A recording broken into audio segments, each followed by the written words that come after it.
Modern day relationships have changed so significantly from the classic era that valued traditional family dynamics. Relationships have evolved and transitioned to meet the sophisticated needs that people experience today. Relationships Unloaded talks about the real, raw, and difficult aspects of relationships. Totally uncensored, slightly comical, but totally real.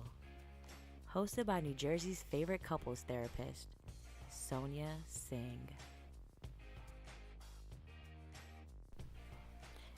All right, everybody, you're listening to New Jersey's favorite couples therapist, Sonia Singh, and you're tuning into the Relationships Unloaded podcast. On today's episode, we are going to be talking about sex. Western part of the world, sex. The history of sex. Sex for pleasure. The emotional bond created through sex.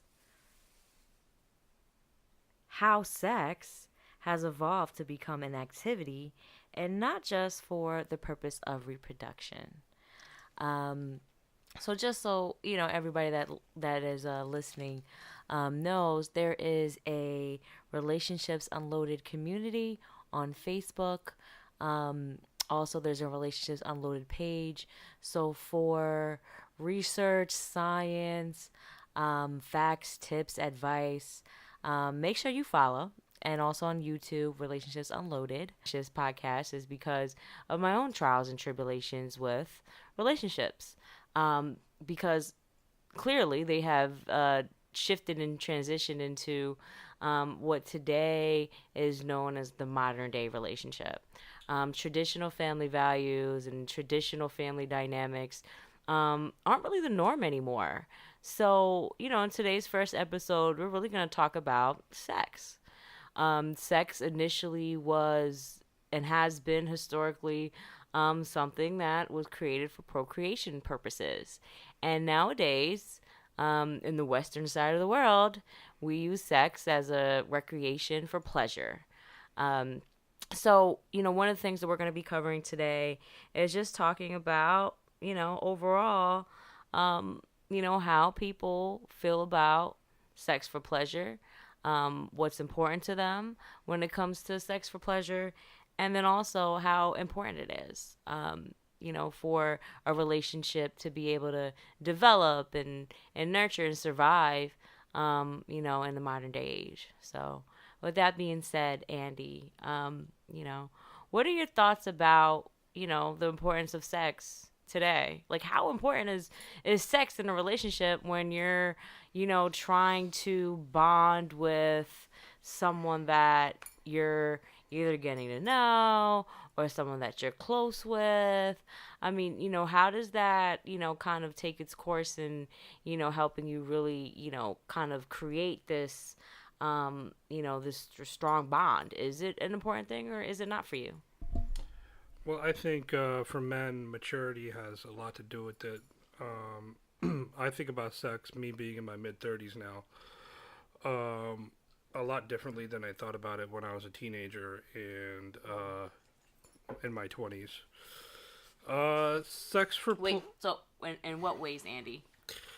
when when you're a teenager and you're in your 20s, you basically want bragging rights, and you do things that you normally wouldn't do for necessarily even pleasure, but sometimes you just want to have sex, and you make some bad choices, and you learn from your choices. And now that I'm in my mid 30s, I don't consider sex a necessarily just a plain pleasure tool. I use it as a way of expressing emotion.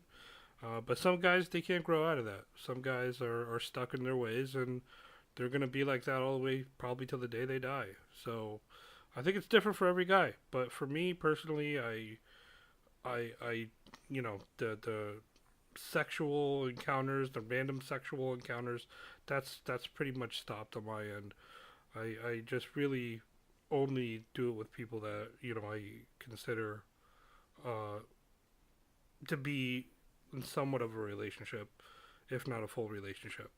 And okay, so why is that, right? Because what I'm hearing is that, early on in your, I guess we could call it the sexual career, because everybody starts off having sex, right, at a certain time in their life, and in the beginning of that sexual career, you felt as though you had more, more casual sexual experiences, maybe even some sexual experiences that you weren't very proud of. So fast forward, you're saying that, and this is what I'm hearing, that you develop a deeper emotional connection, and that's what you're looking for, is that emotional connection when you're having sex.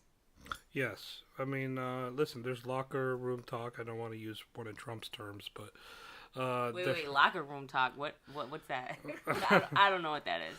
locker room talk is basically how guys talk, and a lot of times guys have sex for bragging rights to their boys, and So like even in their 30s, even in their 40s. no, Like, that's what I'm saying. Like when I was in my 18s and 20s, we okay, did. so when you Yeah, were younger, but okay. like now, I think just the evolution of time too. When you get in your mid 30s, most of your friends are getting married. I'm still single, and those bragging rights are over.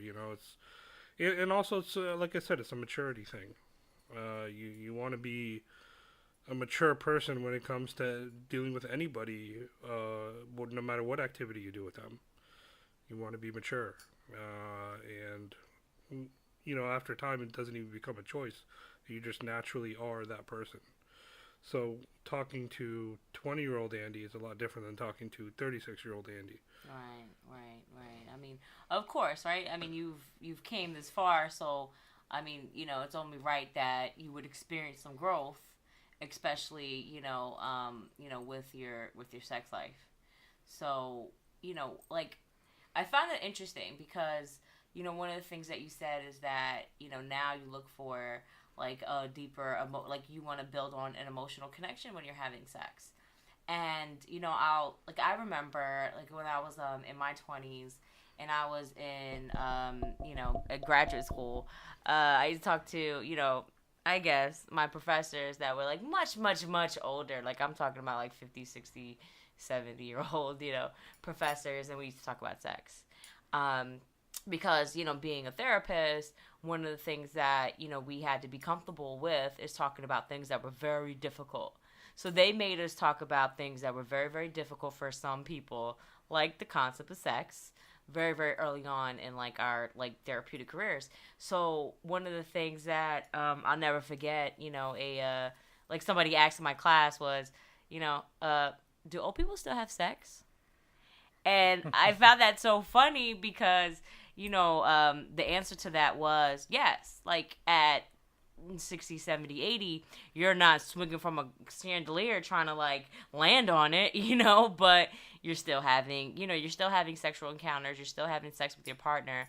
But you do it for the intimacy and you do it for, the emotional connection. So, things have shifted so much though, in, people like early on in people's lives than, in history, because traditionally, like Andy, when you think about traditional family dynamics, I know my grandmother, she was married at like, she was like 16, 17. Our grandparents and their, parents were married very, very much younger.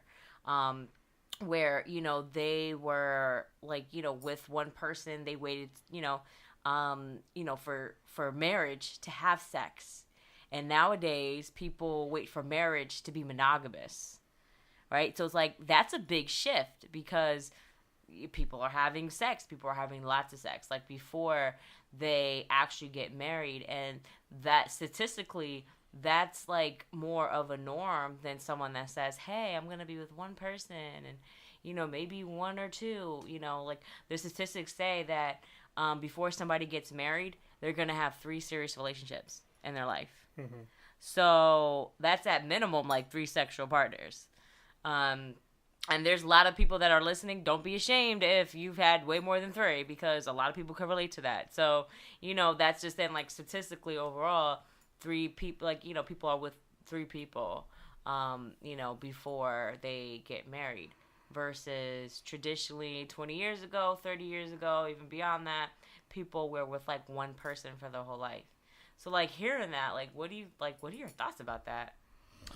It's evolution and culture, really. I mean, American culture is a lot different. I have an Indian background like yourself, and you know, I think obviously if you and me grew up in India, and their parents never moved here, we probably would be married and in different situations than we are in now because of the culture. I think America treats relationships sort of like almost like it's dating in itself. People are on their third or fourth marriage. Yeah. And Well, the statistic has risen. I mean, more than 50%. A few years ago it was 50%, but now about 50% of marriages fail. And that was one of the reasons why I wanted to produce this show, because I want to kind of put out some facts. And also, as a couples therapist, one of the things that I do is heal and repair relationships.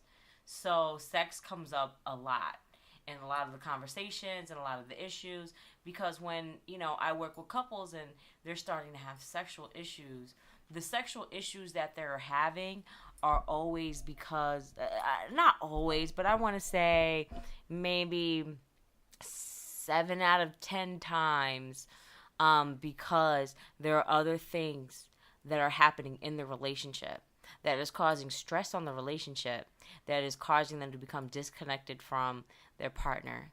And to have sex in general, if you're not having sex for reproduction, right? Because sex for reproduction means that a woman takes on the responsibility of having sex to procreate.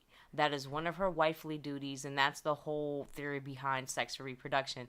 That it's taken on by a woman, and mostly historically, men, they could sleep with as many women as they want to, but a woman, her responsibility in a marriage was to have a baby.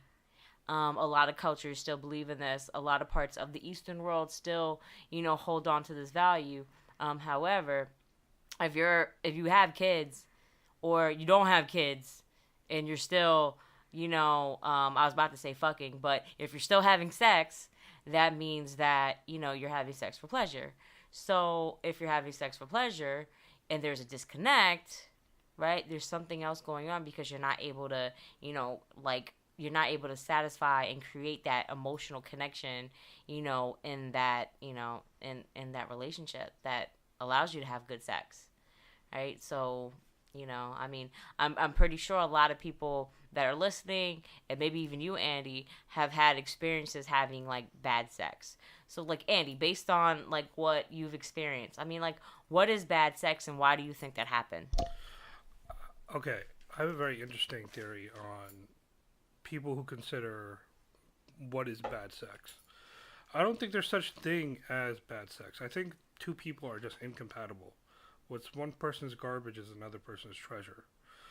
I think also a lot of times people don't try. People don't try to know what their partner is like and what their partner's uh, interests are in the bedroom. They sort of go into it with the thought of, oh, like I pleased this last person's, made her come like 18 times, and that's not gonna work on the next girl. It may not, but you just can't consider that you knowing everything about a woman just because you pleased one. Guys tend to do that with their egos. So, So wait.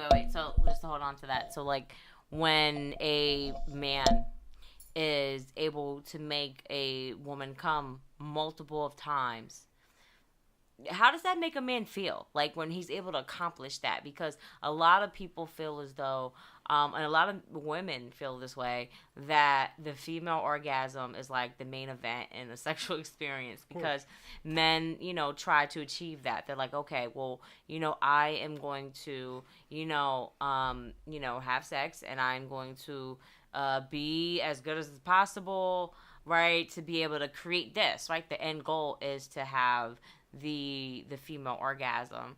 Men orgasm a lot easily, more easily than women do. So, with that being said, like, how does that, what does that do for a man? Like when he's able to, satisfy a woman and, bring her to, that erotic experience. I think that really depends on how much the guy cares about the woman. Some guys are just using women for sex, and in that case scenario, a lot of guys don't care. A lot of guys just want to get their rocks off and leave women in the dark. But if a guy really cares about a woman, yes, absolutely, making her come is a priority. But it's all about finding the right person and having that right connection. Um, you know, when you have, I think the only thing about that is when you're trying to get to know somebody and trying to figure out what ways do how, do they orgasm. What is the thing that makes this person excited to get to the point of climax? And that's something that I think, is a big problem in our society. People don't ask. People don't.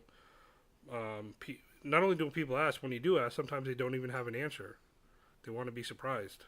Right, right. Well, I would say this: a lot of people don't really, understand, and communication, right? So a lot of people don't understand themselves, and they don't understand like how or what gets them satisfied because a lot of people just go into the act of having sex like a little blindly, but overall, it's like what I heard is communication.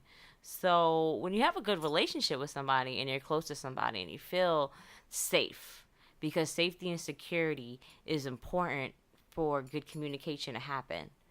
If you don't, create a safe environment and a safe, you don't create, a dynamic that promotes and allows somebody to feel comfortable enough to talk about certain things, like certain things that, especially certain things that make them vulnerable, like what satisfies them during sex and what they like, and what their what their what pleasures them.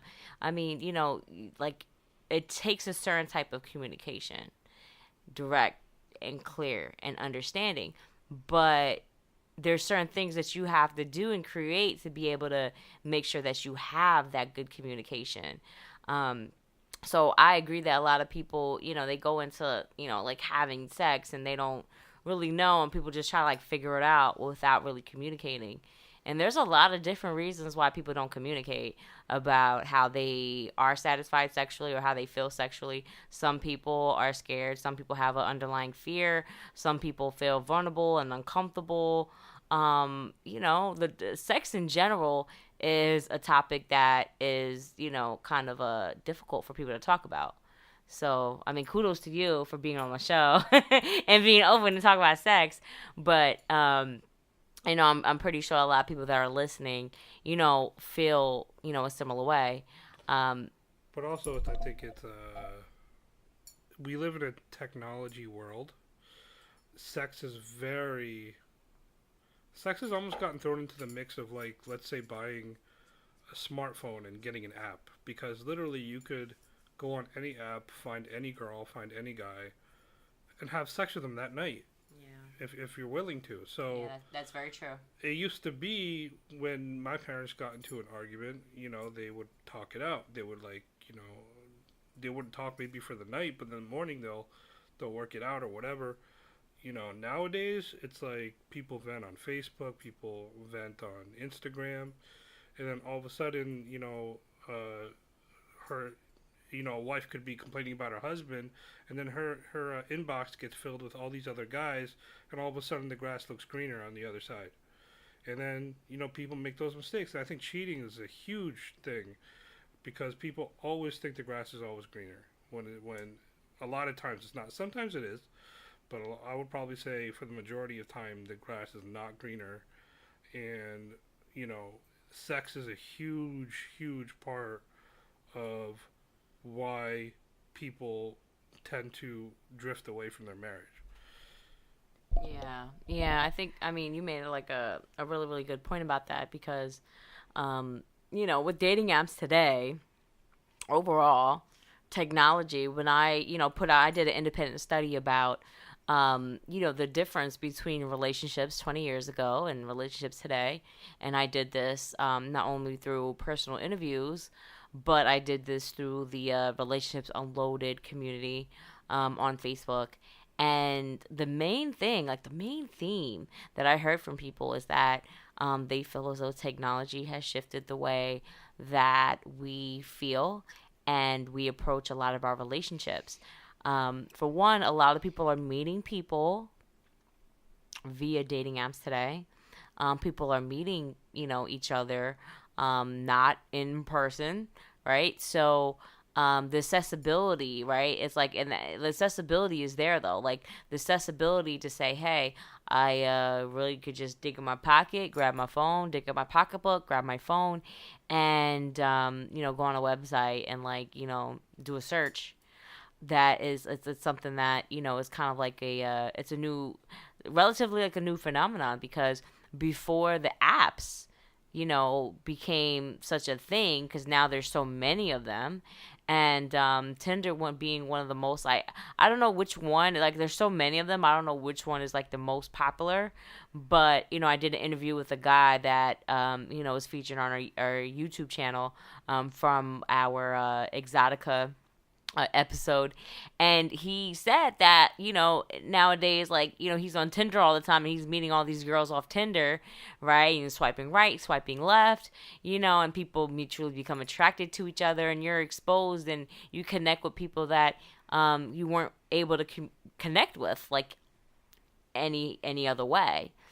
Social media has opened that up as well. So, as much as it creates a lot of opportunity for a lot of other things, it also creates the opportunity for someone to, kind of do other things to hinder their relationship. Since we're talking about relationships, which is, use that as a coping tool to get through a breakup, or when they're having doubts about the relationship, or if things are happening. I mean, it's easy for people to go on an app to meet somebody new because ultimately people just want a distraction. They just want something to help them cope. So people will go on these apps, looking for something else, thinking that it's gonna help them solve the problems that they were experiencing overall. But the problems don't change, right? So if you have a problem in your relationship, the problems don't change. Right now, you're just avoiding the problem and you're jumping onto something new. And you jump onto something new, whether that be a new relationship or something else. And then, that might, come to a place where things get difficult. And instead of working it out, instead of developing skills and trying to work through a situation, people have become so used to, just,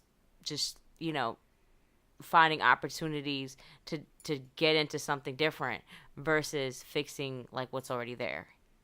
And I see that a lot. I see that a lot. And Yeah. like definitely dating apps, and technology, the exposure, the opportunities that are presented through, a lot of these apps and social media outlets, the messaging, the DMs, the everything. I mean, it's like it just kind of changed the way that people deal with relationships just because other people could become so easily involved. Also, it's easy for people to cheat. And people, like men or women, they pursue people despite knowing that they're in a relationship, through social media. Because, like I said, in the past, people weren't always so accessible. Now, people are just so accessible. If you want to get in contact with somebody, you could easily get in contact with them. It wasn't like that in the past. So, I mean, it definitely, has like shifted and changed the way that people deal with their relationships because, people don't really like, they don't take the time to work it out. They'd rather just leave. Yeah, I think that too. We live in a very superficial society now. I mean, you're being beautiful like you are.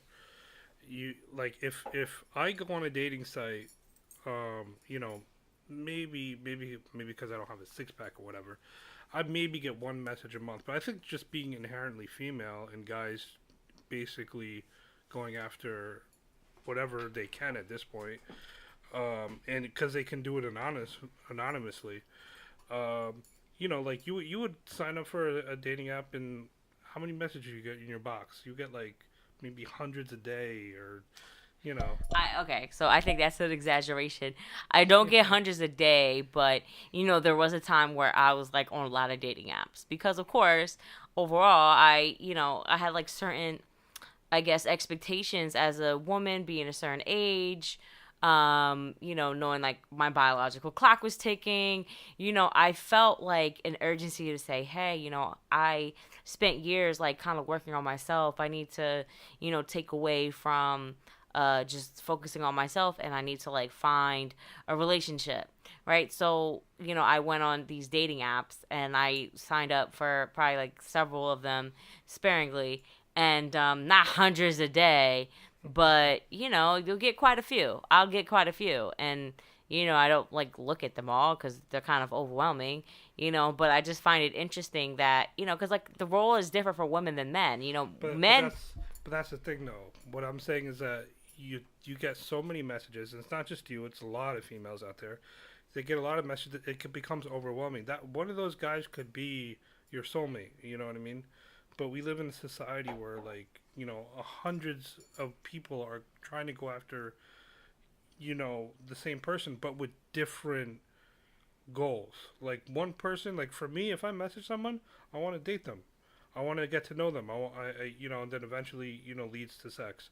But some guys, they're just on there just to bang, and then they meet those guys, and then they make us look bad. Yeah, that's very true. I mean, listen, I've had my fair share of, meeting people that, definitely only had intentions to have sex. Right. So they're on these forums where people are, people and like, what? On these forums, though, people could identify what their intention is. Whether it's okay, they're looking for a long-term relationship, they're looking for marriage, they're looking for casual dating, they're looking for dating nothing serious, like they could identify what they want. And even though I might say, hey, I'm looking for marriage or a long-term relationship, and that's it, so don't contact me otherwise.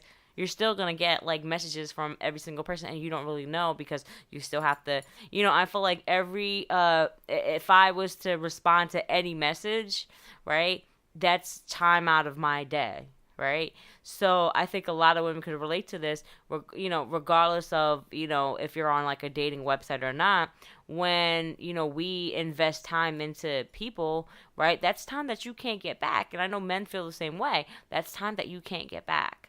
So overall, like on these dating apps, people have different intentions, but a lot of them do only want, to have like sexual encounters. However, I feel like that's like a smaller portion of the people that are on that site. I think it's very clear, when you're getting to know somebody, on a dating site, like, because I guess the most like the most like a casual conversation, or common conversation that people have is, or a common question that they ask is, well, what do you want here for? What are you looking for? Yeah. Right? So like people always say that, and they're able to say like they're, and that's a very direct question. I think that's like the best way that you can kind of handle some of those situations when you meet new people, is to say, well, what are you looking for? And you'll get like some people say, hey, I'm looking to find something consistent. I'm looking to find the one. I'm looking to settle down. Some people say, oh, I'm just looking for fun. Okay, well, you get to know straight, from the beginning, is this something that you want to pursue your time with or not? If you're just looking for fun, hey, by all means, allow yourself to, pursue that situation for what it is. Most likely someone just wants to have fun. They just want to hang out and do stuff, and then eventually just have sex too, right? So, and that's it, with no commitment, like no strings attached. However, there are a lot of people that are looking to find more traditional more traditional outcomes out of a dating app, because the dating app is just like dating apps in today's world is just, it's the most common way for people to meet people, because people aren't going out to meet people anymore. And I have friends, and I mean, I know, you and your, in your industry, could probably attest to this, like, nightlife venues oftentimes or places where people could go and meet people, and that's a very small percentage, just very small percentage. Probably about like 20% of people are now going out to certain venues to be able to connect with other people, because it's so easy to connect with people in other ways that are actually more convenient. Because I could literally, like, lay on my bed and do relationships unloaded stuff, and then multitask and be on my phone at the same time, and people meet people like on their phone, so Yeah. yeah. No, I agree. And like I said, it's becoming a very superficial thing, and people are on there for different reasons, but you try to work it out. You try to meet the right people, and listen. There's no timeline in any of this. My biggest advice to everyone is marry your best friend. Marry the person that you don't even have to have sex with them. It's just when you're together, everything just feels right. And that's my best advice I could give. Yeah, yeah. Well, all right. So let's bring this back to sex, because we're talking about sex today, right? So, um, talking about sex, and so all right, we brought up the marriage, the marriage issue. So, sex and marriage, right? So, as a married individual, what do guys want out of their sexual partner, like when they're married? Because the best sex does the best sex come like before marriage? I hear varying stories. Some people say that they have great sex before they're married, and then they get married, and it just goes downhill. um and that, like, any piece of your relationship that shifts and change for the worse, right, is being neglected. But a lot of people have to pick and choose when they're married to focus on the things that they find most important. So, sex when you're married, like, what are your thoughts about that, right? So I understand you're not a married individual. So, this is something I'm probably going to bring up with, someone that, is, or has been in like a long-term marriage for quite a while. But, from a single male perspective, when you think about, your sexual desires when you're married, what are your expectations for that? Well, I think it all stems from what are you having sex for? Like in the beginning, are you having sex to have children? And then once a child is born, obviously that throws a wrench in your sex life. I mean, you're mostly focused on that child, but like when you see when you get married, obviously I think the consensus for all men is that the honeymoon's over, literally. As far as like not having sex anymore. Uh, I hope I don't face that when I do get married. I hope the sexual desire is still there after marriage.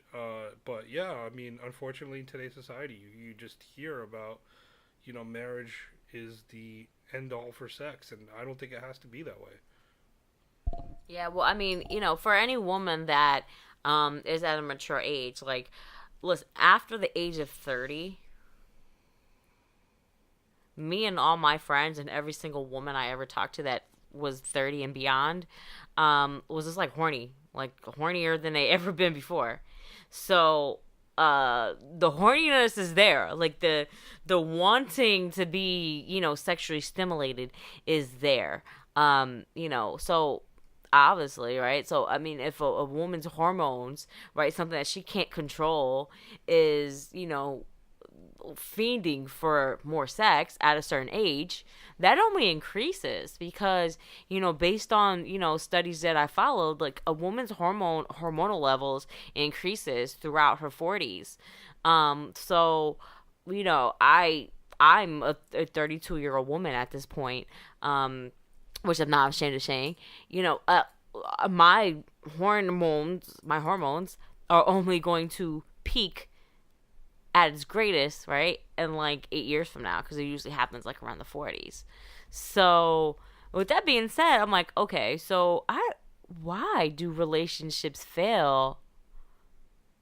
Wait, let me take this back. Not why do they fail, but why do sexual, like the intensity of sex, like, declines when you get married? Why? If a woman's hormones are obviously raging and saying, I want sex and I want good sex and I want sex every type of way, and I want more sex and I want a lot of sex, like after the age of 30 and through the 30s and 40s, right? And that's like in the earlier stages of a marriage, when we're still physically active enough to have sex, good sex. Like, why do relationship, like, why does the quality of sex decline? What are your thoughts about that? Because like that's crazy to me. Like I said, I think a lot of it has to do with work and kids. I mean, that really seems to be, at least from what I hear. Like I said, I'm not married, so I wouldn't know. But once the kids start coming out, they're the main focus. Then you got work, and then you're tired after work, and people just don't make the time. People just don't make the time to do it. People are exhausted. And yes, it's true that the women's are supposed to peak when they're at a certain age, but I don't think it has to do with the horniness. I just think people are exhausted. With kids and work, and listen, it used to be a woman didn't have to work. It used to be a man was the breadwinner. That doesn't happen anymore. You have to, both people have to work in order to keep a steady household. So when you have all these factors in, it's hard to focus on sex. And I'm not saying it's an excuse for it, but I mean that shouldn't be the way. But I think that's a lot of the reason. Kids and work.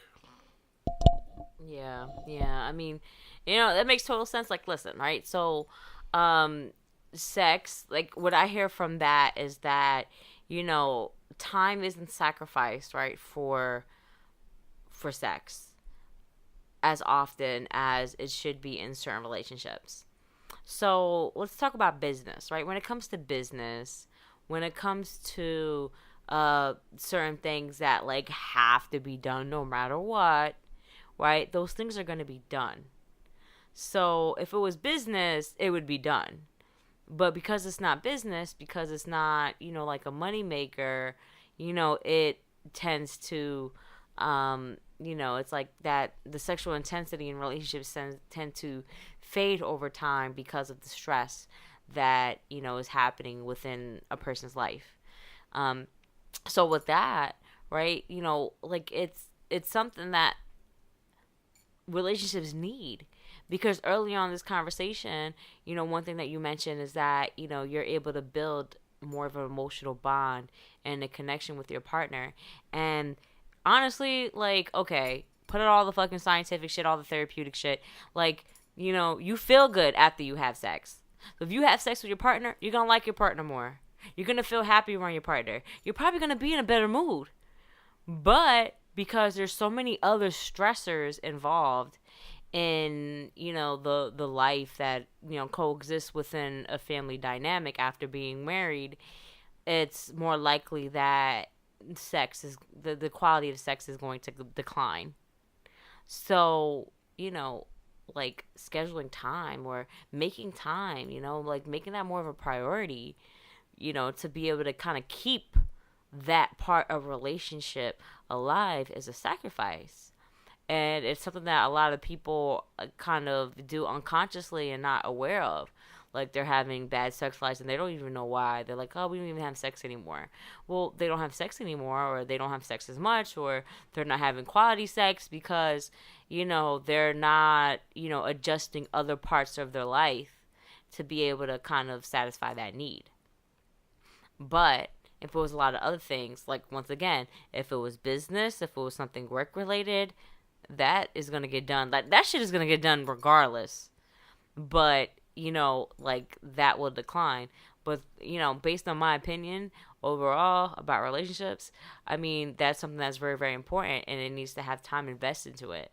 You need to sacrifice time to be able to kind of, keep those moments where you're able to develop and strengthen the emotional bond in your relationship, and sex does that. Also, sex releases a lot of positive endorphins, a lot of positive chemicals, and a lot of things that make you feel good. So why avoid something that makes you feel good? One of my life pursuits is to like not go a day without it. I haven't reached that anywhere close yet, but my ultimate goal is to be able to like, make sure that I satisfy that part of me amongst, making sure that I satisfy everything else, career wise, family wise, like, because that's something that, I feel is a personal need. But once again, a lot of people don't, they don't do that. So, yeah. Yeah, no, I agree. It's tough these days, like the economy where it is, or the administration and all this stuff. All that stuff gets filtered down to your everyday life. People don't realize it, and people need to focus on love and you know how that's affecting their personal relationships. And I think people just give up, and that's why our divorce rate is so high. I'm pretty sure if people just put in a little bit of work, let's get it straight. Relationships are work. And you got to put the work in. You got to put the time in. And that's one thing I look for in somebody. It just can't be a convenience thing. It's got to be something that we have to work towards. But yeah, I think sex is very important. It's trying to avoid all the other bullshit that comes with being in a marriage, to make time for sex. People just don't realize how important that is. Yeah, yeah. I mean, I definitely agree. I mean, listen, this is season one of Relationships Unloaded, and the theme for season one is "Make America Love Again." So, my intent with developing this show is to be able to provide a an audio platform that allows people to hear things that they could relate to, but also gain some insight to heal their own relationships or heal some parts of themselves that they feel as though they could better. So, with that being said, um, to make America love again, you have to invest time into having healthy, quality sex. Casual sex is not quality sex because of the emotional destruction it does to people. So overall, having that bond with somebody, and allowing that bond to strengthen through the sexual experience, is something that enables people to have healthy relationships. So to make America love again and to make you love again, have good sex. So with that being said, I just want to thank Andy for being on the show today. No problem. Talking about sex isn't the easiest topic, so thank you for being a trooper and allowing me to put this out to the world. So guys, listen, subscribe if you like what you heard today. You're definitely gonna hear more of it. Follow my independent research at Relationships Unloaded on Facebook. Also, follow the Relationships Unloaded YouTube page, and the community on Facebook as well. All right. So, guys, this is Sonia Singh, New Jersey's favorite couples therapist. My Instagram is the Social Work Analyst. You'll find out a little bit more about my personal life, but also some of my most passionate endeavors on that as well. So, you were listening to the Relationships Unloaded podcast. And until next time, make America love again.